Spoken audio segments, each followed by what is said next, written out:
Okay, hey y'all, we're back. I just recorded the starter deck video, so if you haven't checked that out, I'd do so. But this is the Riftbound Vault for Vendetta. They did this with Unleashed, and I like the product. So I believe it says on the pack, or on the back, hello, you can see me a little bit there. We have 6 booster packs, these are some basic rooms, and then your promo tokens, which I believe are the Shadow Clone and the Tentacle. So as you can see, I paid a little bit above market for this. I think MSRP is $35.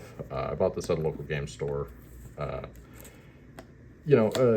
one for supporting my local game store. I think if they try to scam you, then they don't deserve your support, but I'm fine paying a little bit above average if it means I have consistent access to products, within reason, of course. So let's crack this open. I'll open the packs. I will go through the product. Honestly, it just took me a second to get out of the packaging there. So I believe, so this slides off. This is just like a little cover art. Oh, come on. As you can see there, I'm having a lot of trouble getting this off. It's kind of packed on there pretty tightly, so I just had to kind of shimmy that off screen, but this is just like a little overlay for it. Now System Redactor hanging out on the bottom, and then we have a Kale and Bassett Mill there. Probably won't end up keeping that. This is the box itself. Yes, actually here, hang on, just for comparison. I believe once we're done, it'll end up compressing down to being a little smaller. This was the one from Unleashed. I think, if memory serves, there was like a little bit of paper or cardboard that was basically supporting it from the inside, keeping it from closing, which stands true. So we have a little cardboard divider here. I think, yeah, so I'm popping it out off camera, but on that little cardboard inner stand, there are 2 kind of rectangles. I've horribly butchered that one, but these are meant to be dividers for the box. Oops. They're not the easiest in the world to pop out, but they're cool. I think there's only 2. Yeah. So here is the second one. This one actually comes with a little bit of art, just same thing that was on the outer covering. So just put that to the side.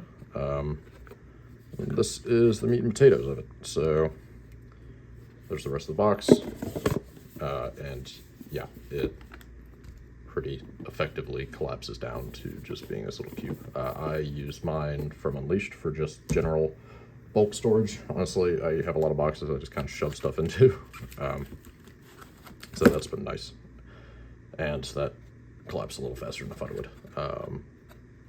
This is just a little cardboard stand. Probably end up tossing that. Oh, there's not a signature right there.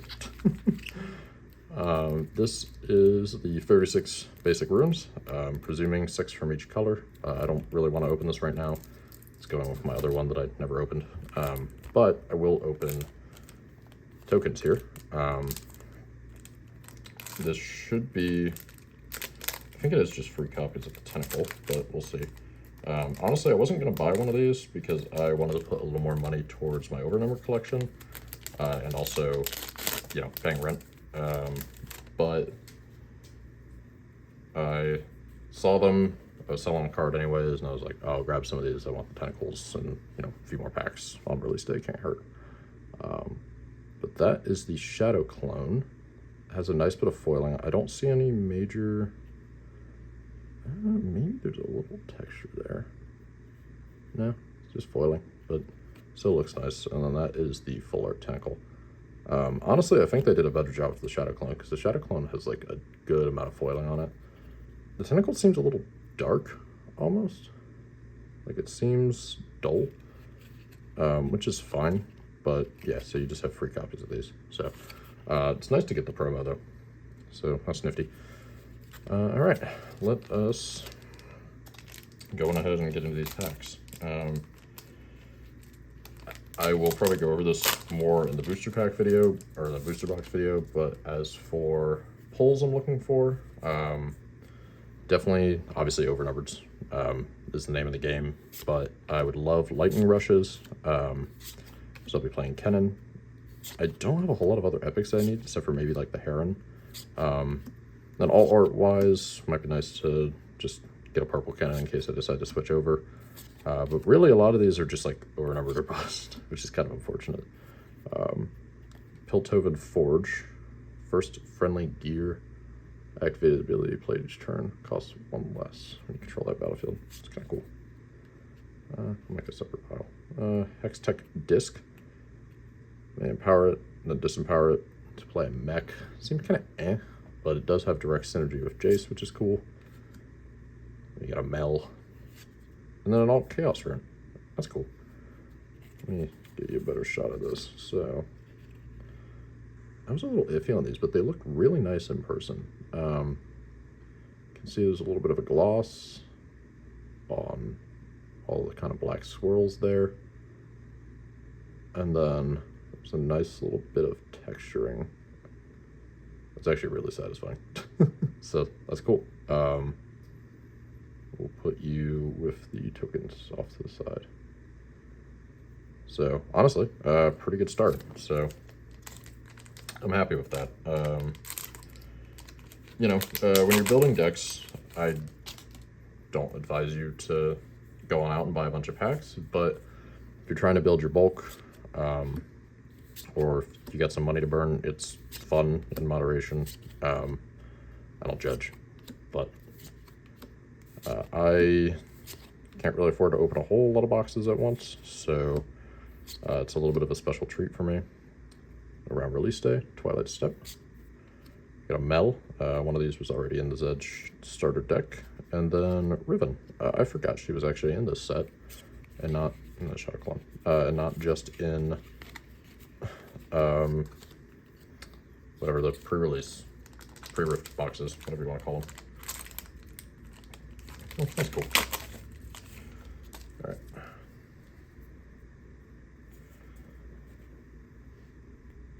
Dune Surfer. By the way, I'm just opening these off camera because my camera arm is like right here. It's kind of, I'm having to do like a little chicken wing, and it's kind of awkward to tear them open.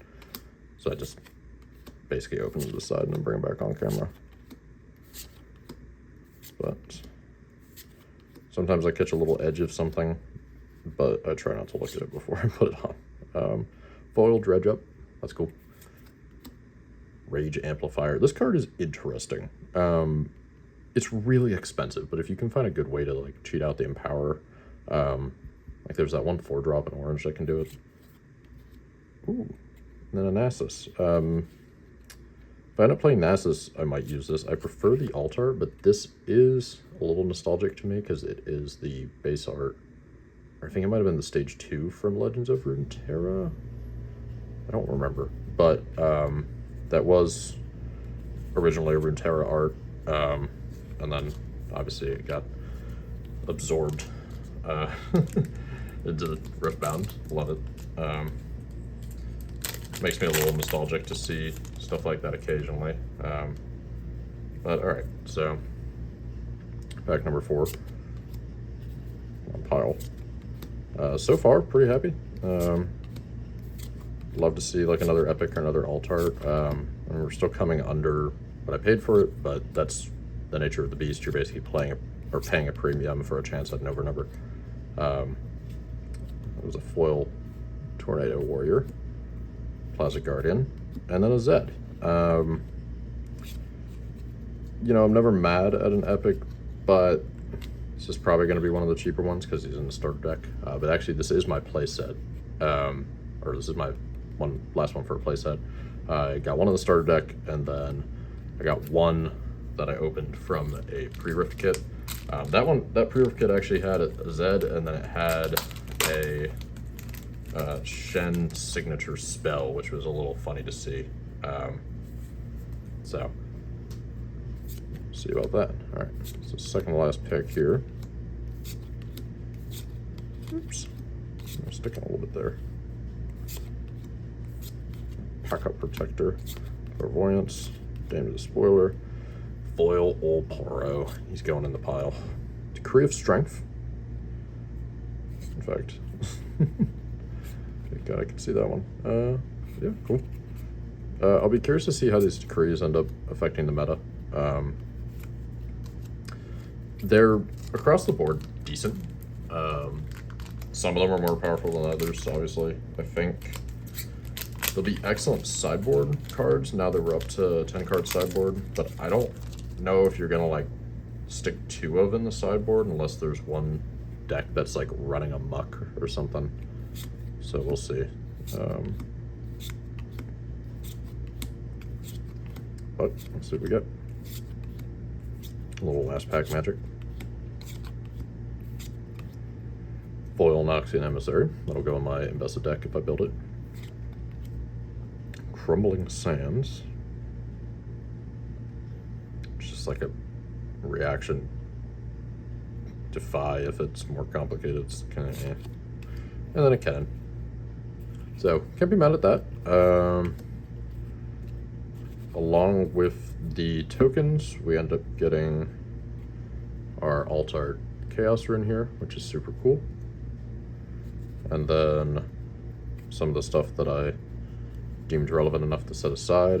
Cannon will go into my Hook Cannon deck.